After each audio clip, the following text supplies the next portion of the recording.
దిశ TV news కి స్వాగతం.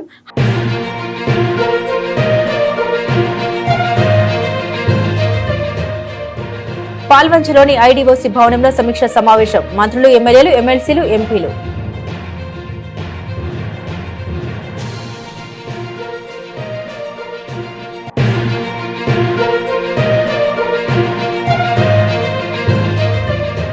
శ్రీనివాస్ నగర్ కాలనీలో ఎంపీ ల్యాడ్స్ సిడిపి సిఎస్ఆర్ నిధులతో వ్యయంతో నూతనంగా నిర్మించిన కమ్యూనిటీ హాల్ ను ప్రారంభించిన ఎమ్మెల్యే గూడెం మహిపాల్ రెడ్డి.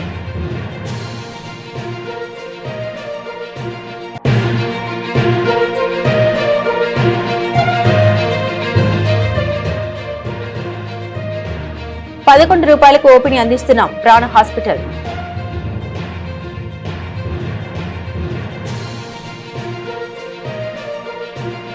ఖమ్మం, భద్రాద్రి కొత్తగూడెం జిల్లాలో అమలవుతున్న ప్రభుత్వ పథకాలు, సంక్షేమ కార్యక్రమాలు, అభివృద్ధి పనుల పురోగతిపై ఆదివారం పాల్వంచలోని ఐడీఓసీ భవనంలో సమీక్ష సమావేశం నిర్వహించారు. డిప్యూటీ ముఖ్యమంత్రి మల్లు భట్టి విక్రమార్క, రెవెన్యూ, గృహ నిర్మాణ, సమాచార శాఖల మంత్రి పొంగులేటి శ్రీనివాసరెడ్డి, వ్యవసాయ శాఖ మంత్రి తుమ్మల నాగేశ్వరరావు, ఇన్ఛార్జి మంత్రి వాకిటి శ్రీహరి ముఖ్య అతిథులుగా హాజరయ్యారు. ఎంపీలు పోరిక బలరాం నాయక్, రామ సహాయం రఘురామరెడ్డి, ఎమ్మెల్యేలు, వివిధ కార్పొరేషన్ల చైర్మన్లు, ఉమ్మడి ఖమ్మం జిల్లా ప్రత్యేక అధికారి సురేంద్ర మోహన్, జిల్లా కలెక్టర్లు అనుదీప్, దురిశ్వట్, జితేష్ వి పాటిల్, ఎస్పీలు, ఇతర ఉన్నతాధికారులు సమావేశానికి హాజరయ్యారు. సంగారెడ్డి జిల్లా రామచంద్రపురం డివిజన్ పరిధిలోని శ్రీనివాస్ నగర్ కాలనీలో ఎంపీ ల్యాడ్స్ సిడిపి సిఎస్ఆర్ నిధులతో ₹1,30,00,000 వ్యయంతో నూతనంగా నిర్మించిన కమ్యూనిటీ హాల్ ను ప్రారంభించారు ఎమ్మెల్యే గూడెం మహిపాల్ రెడ్డి. ఈ కార్యక్రమంలో ఎమ్మెల్సీ అంజిరెడ్డి, కార్పొరేటర్ పుష్ప నాగేష్, పరమేష్ యాదవ్, బేకు యాదయ్య, బల్లా నర్సింగ్, గడ్డం కుమార్, భాయ్కర్ నవీన్ యాదవ్, బల్లా చరణ్, అశోక్, కార్యకర్తలు, బస్తీ వాసులు తదితరులు పాల్గొన్నారు.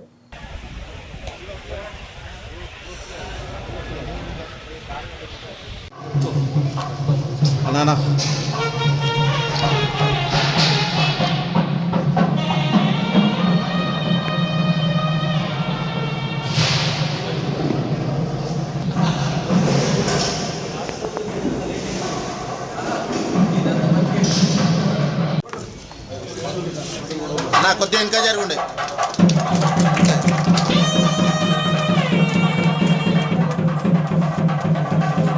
అన్న, కొద్దిగా ఇంకా అమ్మ ఇటు జరగండి అన్న, కొద్దిగా సార్. ఇది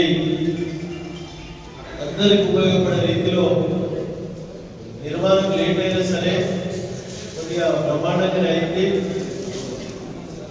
దీనికి కరుడు సాగు సమావేశ కారణాలు అన్నట్టు అన్ని కారణాలు ఉన్నాయి. దీనికి అన్ని పక్కగా జరుపుకుంటూ ముందుకు తీసుకొని పోవడం జరిగింది.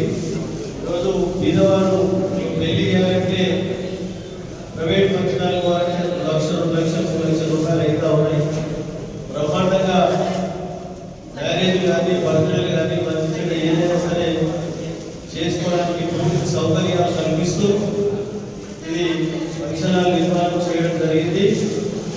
దీని ఇంచుమించు ₹2,00,00,000 డబ్బులతో నిర్మాణం చేయడం జరిగింది. ఇది పూర్తి స్థాయిలో మీరు దీన్ని కమిటీ వేసి ఆ కమిటీ ద్వారా మీరందరూ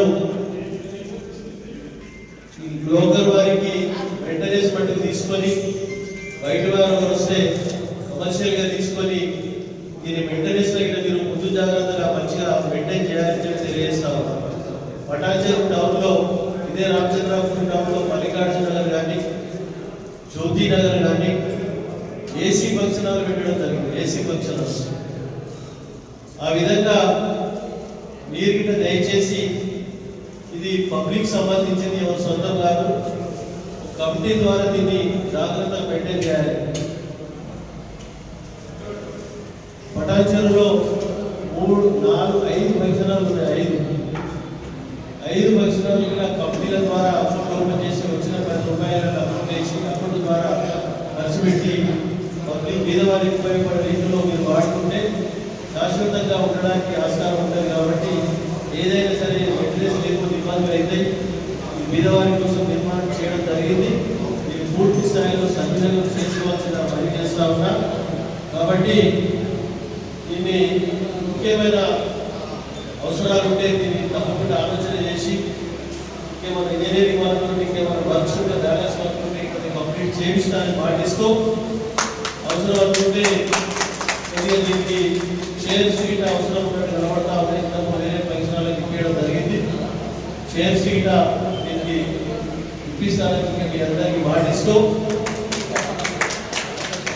వంటశాల చెప్తా ఉన్నారు. వంటశాల షేర్ షీట్ బ్యాలెన్స్ ఇంజనీర్లతో మాట్లాడి తప్పకుండా నిర్మాణం చేస్తాం.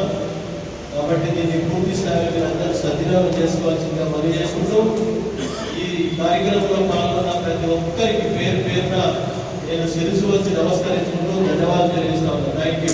శంకరపల్లి పట్టణంలో నూతనంగా ఏర్పాటు చేసిన ప్రాణ హాస్పిటల్ ప్రారంభోత్సవంలో పాల్గొన్న తెలంగాణ ప్రభుత్వ చీఫ్ విప్ పట్నం మహేందర్ రెడ్డి మరియు మహేశ్వరం ఎమ్మెల్యే పట్లోల సబితేంద్రారెడ్డి. ఈ కార్యక్రమంలో హాస్పిటల్ ఎండీ వినయ్ కుమార్ మాట్లాడారు. ప్రజలకు సేవ చేయాలనే నేపంతో ఈ హాస్పిటల్ ను ప్రారంభించాం. 1 నెల పాటు 11 రూపాయలకు ఓపీని అందిస్తున్నాం. ఈ కార్యక్రమంలో ప్రజా ప్రతినిధులు, మాజీ ప్రజా ప్రతినిధులు, పార్టీ నాయకులు, కార్యకర్తలు తదితరులు పాల్గొన్నారు.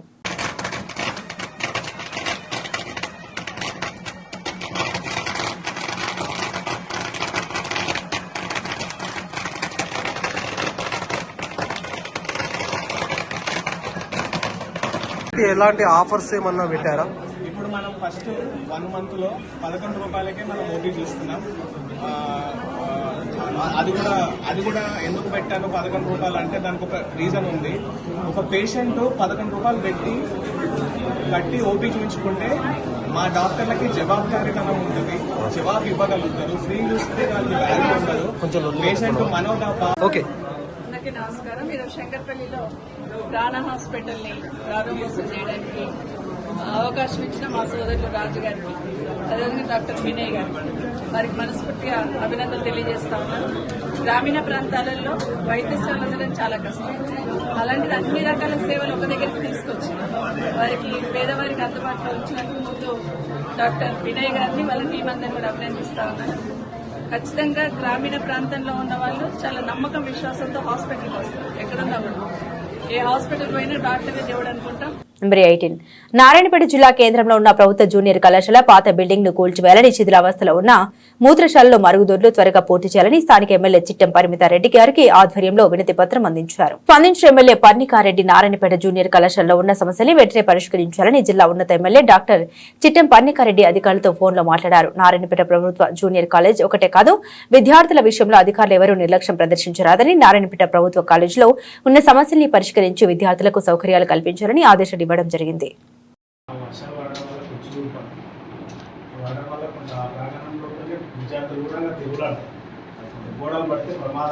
డిమాలిషన్ కోసం పెట్టింది కదా, ఇది శాంక్షన్ అయింది కదా.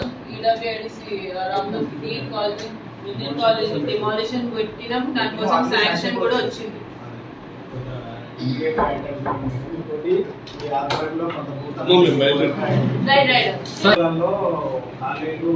చాలా నీట్గా ఉన్నాయి, సంఖ్యకు అనుగుణంగా సరిపోయి జిల్లా సెంటర్లోనే కాలేజీ సరిగా లేదు. అంటే పాత బిల్డింగ్ ఇప్పటికీ రెడీ ఉంది, కూడా కొట్టేసి కొత్త దానికి శాంక్షన్ కూడా మేడం అడిగింది రాలేదు. ఇంకోటి ఏం మేడం అంటే దాదాపు 500 మంది ఉన్నారు మేడం. గర్ల్స్కు ఒక టాయిలెట్స్ ఉంది, అది కూడా యూజ్ చేసినట్లు లేదు స్టూడెంట్స్కి. అసలు బాయ్స్కి అసలే లేదు. ఆడ కాలేజ్ బాయ్స్ బయటికి పోతే వాళ్ళు మళ్ళీ మధ్యాహ్నం టైంలో కాలేజ్కి వచ్చే పరిస్థితి లేదు. వాళ్ళు టాయిలెట్స్ పోవాలంటే బయటికి పోవాలి. అసలు బాయ్స్ అసలే లేదు. ఇంకా మన ఏ ఆఫీస్ నడిచేదాకా ఉర్దూ మీడియం నడిచే బిల్డింగ్ కాడ కట్టినారు, చెత్త వేసి వదిలిపెట్టింది. కాంట్రాక్టర్ ఎవరో తెలుస్తుంది కానీ అది మధ్యలో వదిలేసింది. కనీసం అవి యూస్ఫుల్లో తీసుకొచ్చిన విద్యార్థులకు కొంత యూజ్ అయ్యే అవకాశం ఉంటుంది. కొంత మేమేం కోరుతున్నామంటే ఒకవేళ ఫండ్స్ లేకపోయినా ఎమ్మెల్యే దాంట్లోకి ఏదైనా కొన్ని రీచ్ అయ్యి పూర్తి చేసి కొంత విద్యార్థులకు అందుబాటులో తీసుకొచ్చిన ఎన్సీఆర్ది ఎస్డిఎఫ్ మొత్తం ఇచ్చేసిన అన్నమాట. సో దాంట్లోకి కొన్ని వర్క్స్ నాట్ స్టార్టెడ్ ఉంది. So not started sort out చేసి ఇట్లాంటి వాటి. హలో నమస్తే, ఇది మన నారాయణపేట జూనియర్ కాలేజ్.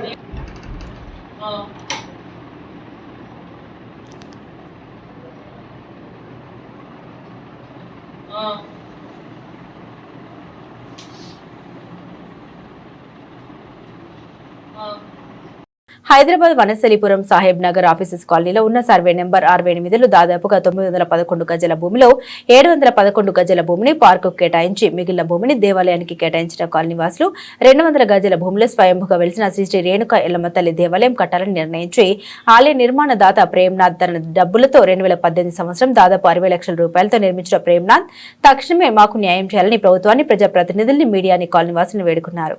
నేను ఆఫీసర్స్ కాలనీ ప్రెసిడెంట్గా ఉన్నాను 2020 నుంచి. సో మేము కాలనీలో లేఅవుట్ చేసుకోవడం జరిగింది. లేఅవుట్లో డిఫాల్ట్గా మాకు టెంపుల్ అనేది 200 గజాలు, పార్క్ అనేది 711 గజాలు, మొత్తం 911 ఎమ్యూనిటీస్లో వచ్చిందండి. ఆ టెంపుల్ని ప్రేమ్నాథ్ గారు 60 లక్షలు పెట్టి టెంపుల్ నిర్మాణం జరగడం జరిగింది.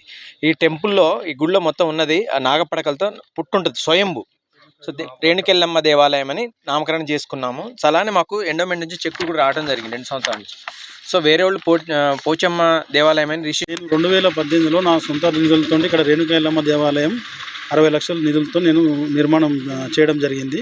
ఇది 10 ఎకరాల ఆఫీసర్స్ కాలనీ లేఅవుట్, ఇది సర్వే నెంబర్ 68. ఇది దీంట్లో 711 గజాల పార్కు, 200 గజాల టెంపుల్ ఎమ్యూనిటీస్కు కేటాయించడం జరిగింది. దాన్ని నేను డెవలప్ చేసి నేను కట్టడం జరిగింది నా సొంత నిధులతో.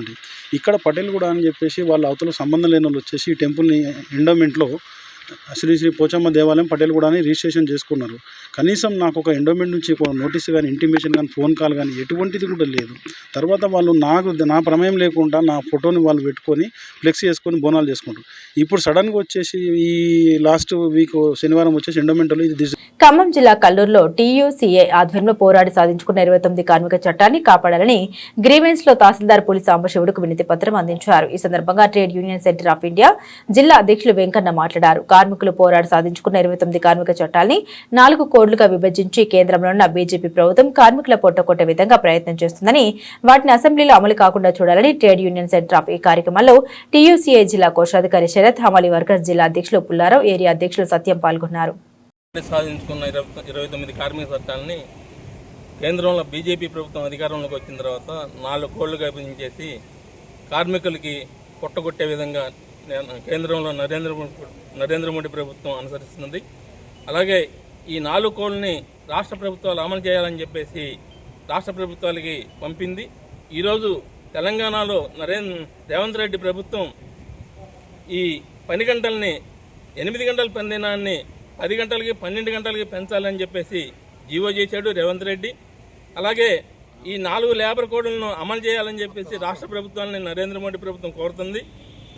రేవంత్ రెడ్డి ప్రభుత్వం అసెంబ్లీలో ఈ 4 కోడ్లు అమలు కాకుండా తీర్మానం చేయాలని మా టీయూసీఐ డిమాండ్ చేస్తున్నది. ఇప్పటికే కార్మికులకి ఉన్న చట్టాలు అమలు కావట్లేదు ఎక్కడ కూడా. మరి అరకొరగా ఉన్న చట్టాలు అమలు కాకుండా ఉన్న చట్టాలను కూడా కార్మిక వర్గానికి దూరం చేయడానికి, కార్మిక హక్కులు లేకుండా చేయడానికి Bahujan student federation of India జాతీయ కమిటీ ఆధ్వర్యంలో సమావేశం ఉస్మానియా యూనివర్సిటీలోని ఆర్ట్స్ కళాశాల వద్ద నిర్వహించారు. ఈ సమావేశంలో భాగంగా బీఎస్ఎఫ్ఐ రాష్ట్ర ప్రెసిడెంట్, వైస్ ప్రెసిడెంట్ కొరకు ఎన్నికలు నిర్వహించారు. ఎన్నికల్లో రాష్ట్ర అధ్యక్షుడిగా శారదాని రాము, ఉపాధ్యక్షుడిగా ప్రేమానంద్ ఎన్నుకున్నారు. కళాశాల యాజమాన్యాలు డబ్బులు చెల్లిస్తే తమ విద్యార్థుల ఒరిజినల్ సర్టిఫికెట్లు ఇవ్వని పరిస్థితి ప్రస్తుతం నులక ఉందన్నారు. ఎస్సీ, ఎస్టీ, బీసీ విద్యార్థుల తరపున ఇప్పటి నుండి గొంతెత్తుతామని తెలిపారు. ఎలక్షన్ ద్వారా బీఎస్ఎఫ్ఐ తరపున ప్రెసిడెంట్గా ఎలక్ట్ అయిన నాకు వేరియస్ కార్నర్స్ నుంచి కంగ్రాచులేషన్ చెప్తున్నారు. So I'm very grateful for that. So ఇక్కడ ఎడ్యుకేషన్ సిస్టంలో కానీ లేదంటే ఎంప్లాయ్మెంట్ సిస్టంలో కానీ బహుజన సమాజానికి తరతరాలుగా అన్యాయం జరుగుతూనే ఉన్నది. విద్యాపరంగా చూసుకుంటే ఫర్ ఎగ్జాంపుల్ తెలంగాణ రాష్ట్రంలోనే గత 5 సంవత్సరాల నుంచి స్కాలర్షిప్స్ రాక విద్యార్థులు ప్రైవేట్ కళాశాల. భద్రాచలం పట్టణం పర్యటనకు వచ్చిన పార్టీ జిల్లా అధ్యక్షులు మాజీ ఎమ్మెల్యే రేగా కాంతారావు మాట్లాడారు. భద్రాద్రి ప్రజల ఆశలు నెరవేర్చడంలో కాంగ్రెస్ విఫలమైందని, గత ప్రభుత్వంలో కేటాయించిన కరకట్ట నిర్మాణ పనుల నిధులు పక్కదారి పట్టాయని, ఇప్పటి వరకు కడుతూనే ఉన్నారని, రెడ్డి సత్రం రోడ్లో కరకట్ట రిటైలింగ్ వాలు కూలిపోయి ప్రజలు భయభ్రాంతులకు గురవుతుంటే కనీసం ప్రభుత్వం పట్టించుకునే స్థితిలో లేదని అన్నారు. ప్రజల నమ్మకాన్ని వమ్ము చేస్తూ అభివృద్ధి కోసమే పార్టీ మారినామని చెప్పేసి టీఆర్ఎస్ పార్టీ కార్యకర్తల కష్టాన్ని వమ్ము చేస్తూ కాంగ్రెస్ పార్టీలోకి పోయినటువంటి స్థానిక ఎమ్మెల్యే గారు టీఆర్ఎస్ పార్టీ ఆనాడు వర్కింగ్ ప్రెసిడెంట్ కేటీఆర్ గారిని తీసుకొచ్చి ఇక్కడ 38 కోట్ల రూపాయలతోనే కరకట్ట నిర్మాణం. ఈ కరకట్ట నిర్మాణానికి 38 కోట్ల రూపాయలు ఇస్తే అది అరకొరగా మొదలుపెట్టి 2 ఇసుక లారీల వల్ల ధ్వంసమైన రోడ్డును మరమ్మతులు చేయాలని అధికార ప్రతిపక్ష ప్రజాప్రతినిధులు ఇసుక రీచ్ యజమానులతో లాలుచి పడుతూ సిపిఎం భద్రాచలం పట్టణ కమిటీ ఆధ్వర్యంలో ఇసుక లారీల వల్ల ధ్వంసమవుతున్న రోడ్లు మరమ్మతులు చేయాలని నియోజకవర్గంలోని ప్రజాప్రతినిధులు నిర్లక్ష్యం వేయాలని కోరుతూ భద్రాచలం బ్రిడ్జి సెంటర్లో రాస్తారోకో నిర్వహించడం జరిగింది.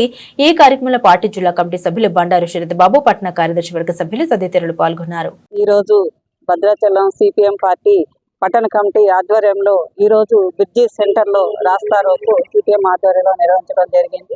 ఈ రాస్తారోకు చేయడానికి కారణం ఇసుక మాఫియా ఎక్కువైపోయి ఇసుక లారీలు, అంటే లారీలు కూడా కాదు, టిప్పర్లు, ఇసుక టిప్పర్లు విపరీతంగా బ్రిడ్జి మీద నుంచి వెళ్తూ ఉన్నాయి. అవి వెళ్ళేటప్పుడు చాలా మందిని యాక్సిడెంట్ చేసుకుంటూ కూడా వెళ్ళిపోతున్నారు. బ్రిడ్జికి 60 సంవత్సరాలు నిండింది. బ్రిడ్జి పాత బ్రిడ్జి, కొత్త బ్రిడ్జి కట్టారు. అయినా వెళ్ళేటప్పుడు అన్నీ కూడా ఈ బ్రిడ్జి మీద నుంచే వెళ్లాల్సిన అవసరం ఉంది కాబట్టి ఈ బ్రిడ్జి మీద నుంచే వెళ్తున్నాయి. ఆ బ్రిడ్జి ఎప్పుడు కూలిపోతుందో కూడా తెలియని పరిస్థితి ఉంది. ఈ బ్రిడ్జి కూలిపోతుందని చెప్పేసి ఈ రోజు మేము రాస్తారోకు చేయటం మొదలు పెట్టాము. కానీ ఇక్కడ ఉన్నటువంటి అధికారులు, ఎమ్మెల్యే కానివ్వండి, ఎంపీలు కానివ్వండి, ఉన్నటువంటి అధికారులు కూడా, ప్రభుత్వం కూడా అసలు కనీసం ఆ బ్రిడ్జి గురించి పట్టించుకునే పరిస్థితి లేదు. ఇసుక మాఫియా ఎక్కువైపోతుంది. ఇసుక మాఫియాని ఆపే పరిస్థితి లేదు. ఈ ఇసుక లారీలను గనక ఆపకపోతే సిపిఎం పార్టీ ఆధ్వర్యంలో పెద్ద ఎత్తున మళ్ళీ ఈ బ్రిడ్జి సెంటర్లో పెద్ద ఎత్తున పోరాటం చేసి రాస్తారోకు 24 గంటలైనా సరే మేము దేనికి భయపడకుండా బ్రిడ్జిని కాపాడడం కోసం, ప్రజల్ని కాపాడడం కోసం మేము ఈ రాస్తారోకు మళ్ళీ నిర్ణయిస్తామని చెప్పేసి మేము తెలియజేస్తూ, ఈ ప్రభుత్వాలు ఇప్పటికైనా పట్టించుకొని ఇసుక మాఫియాని, ఇసుక లారీలని ఆపాలని చెప్పేసి తెలియజేస్తూ ముగిస్తున్నాం. సిపిఎం పార్టీ భద్రాచలం పట్టణ కమిటీ ఆధ్వర్యంలో బ్రిడ్జి మీద రాస్తారోకో చేశాం. ఈ రాస్తారోకో యొక్క ప్రధాన ఉద్దేశం, గత సంవత్సరం నుంచి ఇసుక లారీలు విపరీతంగా తిరిగి మొత్తం వెంకటాపురం నుంచి భద్రాచలం వరకు ఉన్నటువంటి సుమారు 100 కిలోమీటర్ల రోడ్డుని ధ్వంసం చేశారు. అదే కాకుండా ఈ మధ్య కాలంలోనే 60 సంవత్సరాల ఉత్సవం చేసుకున్నటువంటి భద్రాచలం గోదావరి బ్రిడ్జి కూడా కుంగిపోయే పరిస్థితి వస్తుంది, కూలిపోయే పరిస్థితి ఏర్పడింది. కాబట్టి తక్షణమే ఈ ఇసుక లారీని నిరోధించాలని చెప్పి ఇవాళ సిపిఎం పార్టీకి కార్యక్రమం తీసుకోవడం జరిగింది. ఇక్కడ గెలిచిన ప్రజాప్రతినిధులు ఏం చేస్తున్నారు? ఇవాళ ప్రతిపక్షంగా ఉన్నటువంటి మేము పోయి ప్రజల తరఫున ఆందోళన చేయాల్సిన పరిస్థితి ఎందుకు వచ్చింది? మీరు ఎన్నికల ముందు ఏం చెప్పారు? ఇవాళ ఏం చేస్తున్నారు? ఇసుకను అమ్ముకుంటున్నారు, ఖనిజాలను అమ్ముకుంటున్నారు, అడవులను అమ్ముకుంటున్నారు, అన్ని అమ్ముకునే పరిస్థితికి వచ్చారు తప్ప ఇవాళ కాపాడుకునే పరిస్థితి లేదు. గతంలో సిపిఎం పార్టీ ఎమ్మెల్యేలు 8 సార్లు ఈ నియోజకవర్గంలో గెలిచారు. మరి గతంలో ఎలా ఉన్నది, ఇవాళ ఏ విధంగా ఉంది? ఇవాళ వెంకటాపురం కాదు, కనీసం చెర్లబోయే పరిస్థితి కూడా లేదు. మొత్తం గోతులమైపోయి ఇవాళ ఆటో పోయే పరిస్థితి లేదు, కనీసం మోటార్ సైకిల్ పోయే పరిస్థితి లేదు. ప్రయాణికులకి రవాణా సౌకర్యం మొత్తం కూడా బంద్ అయిన నారాయణపేట కొడంగల్ ఎత్తిపోతల పథకంలో భూములు కోల్పోతున్న రైతులకు చట్ట ప్రకారం కనీసం ₹1 నష్టపరిహారం చెల్లించాలి లేదా భూముల బదులు రైతులకు భూములు ఇవ్వాలి. నారాయణపేట జిల్లా కలెక్టరేట్ ముట్టడించిన రైతు కార్మిక సంఘం రాష్ట్ర ప్రధాన కార్యదర్శి టి సాగర్ దిశ టీవీతో మాట్లాడారు.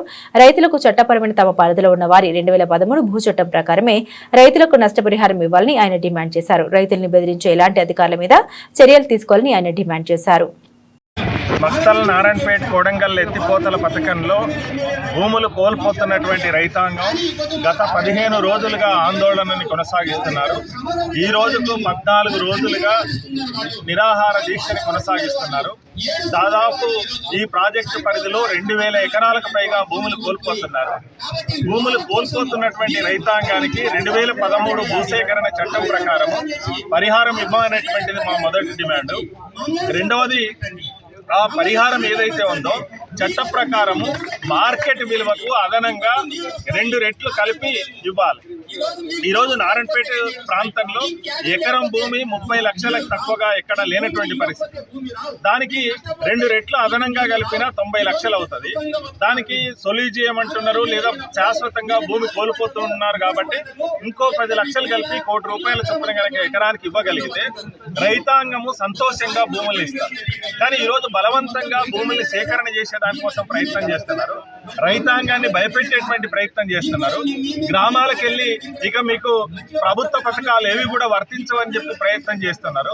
ప్రభుత్వ పథకాలంటే మీకు రేషన్ కార్డు ఉండదు, భూమి కనుక ఇవ్వకపోతే, లేదు మీకు రైతు భరోసా ఉండదు, రైతు బంధు ఉండదు, ఇట్లాంటి ఇందిరమ్మ ఇల్లు ఉండదు, ఇట్లాంటి పథకాలు ఉండవు అని చెప్పి భయపెట్టేటువంటి ప్రయత్నం చేస్తున్నారు. ఇది సరైనటువంటిది కాదు. రెండవది, మీరు భయపెడుతున్నటువంటి దాంట్లో ప్రభుత్వ భూములు ఏవైతే ఉన్నావో, ప్రభుత్వ భూములు పట్టాలు పొందినటువంటి వాళ్ళు ఆ భూములకు మీకు పరిహారం ఇవ్వకుండా బలవంతంగా లాక్కుంటామనేటువంటి భయపెడుతున్నారు.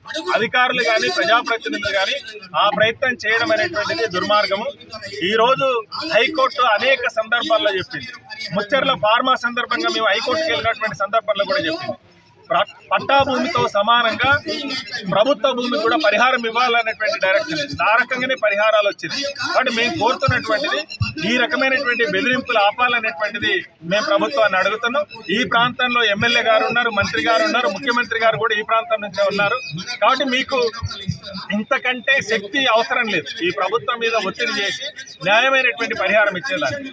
ఈ మొత్తం ప్రాజెక్టు ఖర్చులో కనీసం 10% వీళ్ళకి ఇవ్వడానికి అవకాశం ఉంటుంది. కాబట్టి రైతాంగం కోరినటువంటిది ఎక్కువ కాదు, గొంతెమ్మ కోరిక కాదు, న్యాయమైనటువంటి డిమాండ్ని ఈ రోజు అడుగుతున్నారు. ఉపాధిని కోల్పోతారు, శాశ్వతంగా ఉపాధి పోయేటువంటి అవకాశం ఉంటుంది. కాబట్టి న్యాయమైనటువంటి పరిహారాన్ని రైతాంగానికి అందివ్వాలనేటువంటిది మా డిమాండ్. ఈరోజు శాంతియుతంగా కలెక్టర్ గారికి వినతి పత్రాన్ని ఇచ్చినాం. మేము పరిశీలన చేసి ప్రభుత్వం యొక్క నిర్ణయాన్ని చెప్తామనేటువంటి హామీ కూడా ఇచ్చినారు. తక్షణం ప్రభుత్వం నిర్ణయం చేసి వెంటనే ప్రకటించాలి. లేకపోతే ఈ ఆందోళన పోరాటం కొనసాగుతుంది. శాంతియుతంగానే మా పోరాటం కొనసాగుతుంది. ఇక్కడ ఉండేటువంటి రాజకీయ పార్టీలు, ప్రజా సంఘాలన్నింటినీ కూడా మేము విజ్ఞప్తి చేస్తున్నాం. ఈ పోరాటం న్యాయమైనటువంటి పోరాటం. ఈ పోరాటానికి రాజకీయాలకు అతీతంగా మద్దతుగా నిలబడాలనేటువంటిది సందర్భంగా విజ్ఞప్తి చేస్తున్నాం. టి సాగర్, తెలంగాణ రైతు సంఘం రాష్ట్ర ప్రధాన కార్యదర్శి. హైదరాబాద్ టోలీ చౌక్ పోలీస్ స్టేషన్ పరిధిలో అటెన్షన్ డైవర్షన్ చేసి 11,71,000 డబ్బును దొంగలించి ముఠాను పట్టుకున్నారు టోలీ చౌక్ పోలీసులు. వెల్లడించిన వివరాల ప్రకారం ఈ నెల 25వ తేదీ నాడు సాయి ప్రసాద్ రెడ్డి అనే వ్యక్తి ఇచ్చిన ఫిర్యాదును ఆధారంగా తీసుకుని 5 మంది నిందితుల్ని ఈ రోజు పట్టుకున్నారు. సాయి ప్రసాద్ రెడ్డి క్రిప్టో కరెన్సీ కోసం ఆన్లైన్లో వెతుకుతుండగా ఆన్లైన్లోని టోలీ చౌక్ ప్రాంతానికి చెందిన మజా అనే వ్యక్తి అతనికి పరిచయం అయ్యాడు. తన మిత్రుడి వద్ద 10 లక్షల రూపాయల విలువ గల క్రిప్టో కరెన్సీ ఉన్నాయని నమ్మపలికి టోలీ చౌక్లోని తన మిత్రుడి ఆఫీస్కి తీసుకొని వచ్చాడు. ఈ మంత్ 25న మార్నింగ్ 6 o'clockకి పి సాయి ప్రసాద్ రెడ్డి అనే వ్యక్తి ఒక కంప్లైంట్ పోలీస్ స్టేషన్లో ఇవ్వడం జరిగింది. ఆ కంటెంట్స్ ఏంటంటే అతను crypto currency USDT digital currency కోసం మనం ట్రై చేస్తున్నప్పుడు అతను ఒక యాప్లో సెర్చ్ చేస్తుంటే రెడిట్ యాప్లో సెర్చ్ చేస్తుంటే ఈ మన ప్రాంతానికి చెందిన మాజ్ అనే వ్యక్తి అతనికి కాంటాక్ట్ కావడం జరిగింది. అతను ఏం చెప్తానంటే, మాజ్ అనే వ్యక్తి నా ఫ్రెండ్ సయ్యద్ ఇర్ఫాన్ దగ్గర ఒక 10 lakhs యూఎస్డిటీ కరెన్సీ ఉంది, మనం అతన్ని కలిస్తే అతను డెఫినెట్గా మనకు అరేంజ్ చేస్తారని చెప్పడం జరిగింది. అదేవిధంగా గత వారం రోజులుగా నార్సింగి ప్రజలకు నిద్ర లేకుండా చేస్తున్న చిరుత నిన్న రాత్రి 3 గంటల సమయంలో ఇబ్రహీంబాగ్ ఆర్మీ ఏరియాలోకి ప్రవేశించినట్లు ఫారెస్ట్ అధికారి వెల్లడించారు. రాత్రి 3 గంటల సమయంలో బైక్ పై వెళ్తున్న ద్విచక్ర వాహనంలో చిరుత పులిని గమనించి ఫారెస్ట్ అధికారులకు సమాచారం అందించారు. సంఘటన స్థలానికి చేరుకున్న ఫారెస్ట్ అధికారులు సీసీ కెమెరాలు పరిశీలించగా చిరుత ఆర్మీ ఏరియాలో ఉన్న చెట్లలోకి ప్రవేశించినట్లు తెలిసింది. స్థానిక ప్రజలు అప్రమత్తంగా ఉండాలని చిలుకూరు ఫారెస్ట్ రేంజ్ అధికారులు సూచన జారీ చేశారు. ఖమ్మం జిల్లా సత్తుపల్లి బేతుపల్లి చెరువు అనుసంధానంతో మిగులు వాటర్ను ఎన్టీఆర్ కెనాల్ ద్వారా ఎమ్మెల్యే మఠ రాగమయ్య నీటిని విడుదల చేశారు. ఎంసూరు మండలంలో ఉన్నటువంటి పలు చెరువులు నిండి ఈ ఖరీఫ్ సేద్యం చేస్తున్న రైతులకు ఉపయోగపడతాయని, దీని ద్వారా రైతుల కళ్లలో ఆనందం చూడొచ్చని ఎమ్మెల్యే మఠ రాగమయ్య అభిప్రాయపడ్డారు. ఈ కార్యక్రమంలో ఇరిగేషన్ అధికారులు పాల్గొన్నారు.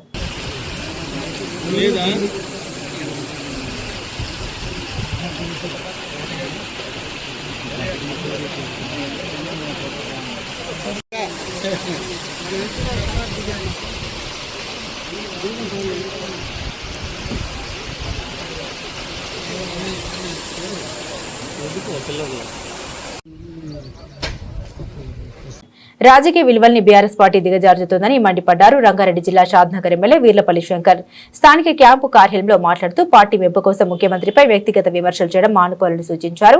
మంచి సంస్కృతి పోరాటాలకు నిలయమైన తెలంగాణ గడ్డపై ఇలాంటి చౌకబారు ఆరోపణించడం మంచిది కాదన్నారు. ఎమ్మెల్యే కౌశిక్ రెడ్డి ఇకనైనా తన వైఖరి మార్చుకోవాలని, లేకపోతే తగిన మూల్యం చెల్లించుకోవాల్సి వస్తుందని తెలిపారు. రాష్ట్ర ప్రభుత్వం కేంద్రానికి పంపిన బీసీ బిల్లును వెంటనే ఆమోదించాలని కేంద్రానికి విజ్ఞప్తి చేశారు ఎమ్మెల్యే శంకర్. బతుకులే మార్చిర్రు, ఇంకేం కావాలో చెప్పు, దానికంటే ఇంకో గొప్పతనం ఏం కాదు. చేపలు పట్టేటోళ్ళ బతుకులే మార్చిర్రు. ఎవరైనా ఇచ్చినా ముదిరాజుకు. నేను ఇప్పుడు మా నియోజకవర్గంలో నేను ఒక ముదిరాజును సర్పంచులు చేసినాం, ఎంపీటీస్ చేసినాం, సింగిల్ విండో చైర్మన్ కూడా చేసినాం ఒక ముదిరాజును. అట్లంటే చెప్పండి, ఒక జనరల్ సీట్లో ఎస్సీలను ఎంపీటీసీలను చేసినాం, సర్పంచులు కూడా చేసినాం. అది మా గొప్పతనం. మళ్ళా మా రెడ్డి సామాజిక వర్గం ఏమని అంటురా అట్లా చెప్పండి, మీరే చెప్పండి. దాన్ని మాతను కూడా అందరం కల్చర్ నిర్ణయాలు తీసుకుంటాం. వాళ్లకు మనకు తేడా ఇది. ఇప్పుడు ఇక్కడ ఉన్న మాజీ శాసనసభ్యులాక ఏదో మేమన్నదే వేదం, మేమన్నదే శాసనం అన్నది కాదిడా. నేను లేనప్పుడు క్యాంప్ ఆఫీస్ అలాది ఇల్లది. ఇది మీకు నిజం ఏదో ఇవాళ ప్రవర్తిస్తూ ఉంటే ఎస్, ఇలా ఒకసారి ప్రజలు అవకాశం ఇచ్చారు. ప్రజలు మిమ్మల్ని ఇంటికాడ కూర్చోబెట్టారు. ప్రజలు ఒకరు అవకాశం ఇచ్చారు. వాళ్ళ యొక్క పనితీరు రేపు ప్రజలే ఎండగడతారు. ప్రజలు విఘ్నులు, ప్రజలకు తెలియదు అనుకోవద్దు. ప్రజల సమయం వచ్చినప్పుడు ఎవరెన్ని తప్పులు చేసిరు, ఎవరెన్ని ఒప్పులు చేసిరు అందరికి తెలుసు. ఇవాళ మీ యొక్క సొంతం కుటుంబాలలోనే ఇలా మీరు చేసిన అగత్యాలు, మీరు చేసిన మోసాలు, మీరు చేసిన తప్పుడు నిర్ణయాలే మీ కుటుంబ సభ్యులే మిమ్మల్ని వ్యతిరేకిస్తున్నారు. మీకు బుద్ధి లేకపోతే ఎట్లా? మేడ్చల్ జిల్లా దొండిగల్ పిఎస్ పరిధిలో దారుణం జరిగింది. భార్య జ్యోతి తనను చంపాలని ప్లాన్ చేసిందని, అదృష్టం బాగుండి తన ప్రాణాలతో బయటపడ్డారని భర్త రామ్దాస్ బాచుపల్లి పిఎస్ లో ఫిర్యాదు చేశాడు. వనపర్తి జిల్లా పెద్దగూడెం తండాకు చెందిన నానవత్ రామ్దాస్ జ్యోతి దంపతులు బాచుపల్లి పిఎస్ పరిధి రాజు గృహ కల్పలో 2 పిల్లలతో నివాసం ఉంటున్నారు. కుటుంబ కలహాలతో గత 3 సంవత్సరాలుగా దూరంగా ఉన్నారు. బీసీ రిజర్వేషన్ బిల్లును పార్లమెంట్ సమావేశంలో ప్రవేశపెట్టాలని డిమాండ్ చేస్తూ బీసీ స్టూడెంట్స్ ఫెడరేషన్ ఆధ్వర్యంలో ఆగస్టు 1వ తేదీన హలో బీసీ చెలో ఢిల్లీ అని ఢిల్లీలో దీక్ష నిర్వహించనున్నారు. ఈ మేరకు దీక్షకు సంబంధించిన గోడ పత్రిక ఆవిష్కరణ కార్యక్రమాన్ని ఉస్మానియా యూనివర్సిటీ వద్ద నిర్వహించారు. ఈ కార్యక్రమానికి బీసీ ఇంటెలెక్చువల్ ఫోరం కన్వీనర్ చిరంజీవులు హాజరై ఆవిష్కరించారు. బీసీలకు 42% రిజర్వేషన్ బిల్లును రాజ్యాంగంలోని 9వ షెడ్యూల్లో పెట్టాలని బీసీ ఇంటెలెక్చువల్ ఫోరం డిమాండ్ చేస్తోందన్నారు. బీసీ బిల్లుపై ఇప్పటి వరకు పార్లమెంట్లో కేంద్ర ప్రభుత్వం చర్చ జరపలేదని వాపోయారు. 2025న హలో బీసీ చలో ఢిల్లీ అనేటువంటి కార్యక్రమాన్ని ఉస్మానియా యూనివర్సిటీ బీసీ విద్యార్థులు నిర్వహిస్తున్నారు. ఈ సందర్భంగా పోస్టర్ రిలీజ్ చేయడం జరిగింది. ముఖ్యంగా గత 1 ఇయర్ నుంచి కూడా తెలంగాణ రాష్ట్రంలో 42% రిజర్వేషన్లకై పోరాటం బీసీ సంఘాలు చేస్తూ ఉన్నాయి. మరి ఈ సందర్భంగా రాజ్యాంగ రచనలోనే రిప్రజెంటేటివ్ డెమోక్రసీ అని చెప్పుకున్నాం మనం దేశాన్ని.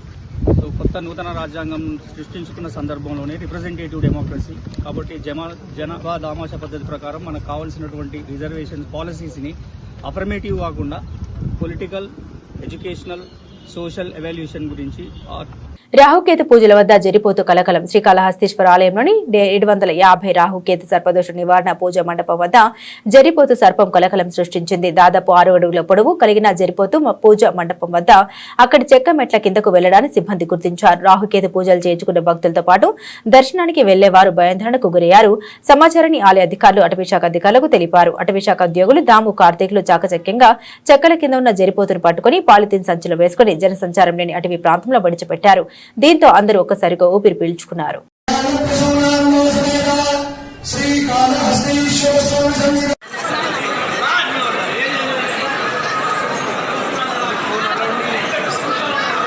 సికింద్రాబాద్ అల్వాల్ పోలీస్ స్టేషన్ పరిధి అంజయ్ నగర్ లోని శ్రీ దర్శన్ పాఠశాల వద్ద స్థానికులు, విద్యార్థి తల్లిదండ్రులు ఆందోళనకు దిగారు.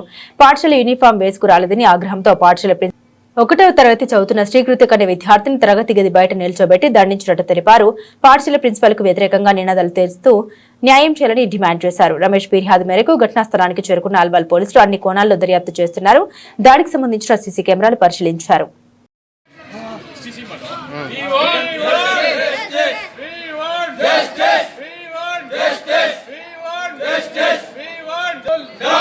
బులెటిన్ ముగించే ముందు హెడ్లైన్స్ మరోసారి.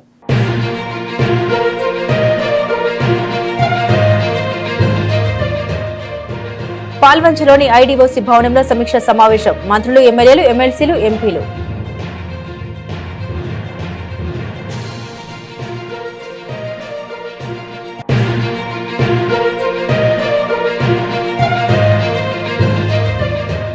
శ్రీనివాసనగర్ కాలనీలో ఎంపీ ల్యాడ్స్ సిడిపి సిఎస్ఆర్ నిధులతో వ్యయంతో నూతనంగా నిర్మించిన కమ్యూనిటీ హాల్ ను ప్రారంభించిన ఎమ్మెల్యే గూడెం మహిపాల్ రెడ్డి.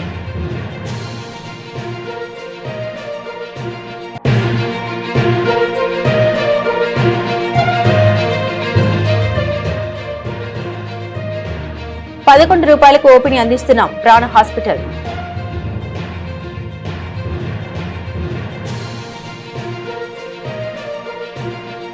ఇవి ఈ బులెటిన్లోని విశేషాలు. తిరిగి మరో బులెటిన్తో మళ్ళీ కలుసుకుందాం. అంతవరకు సెలవు. నమస్కారం.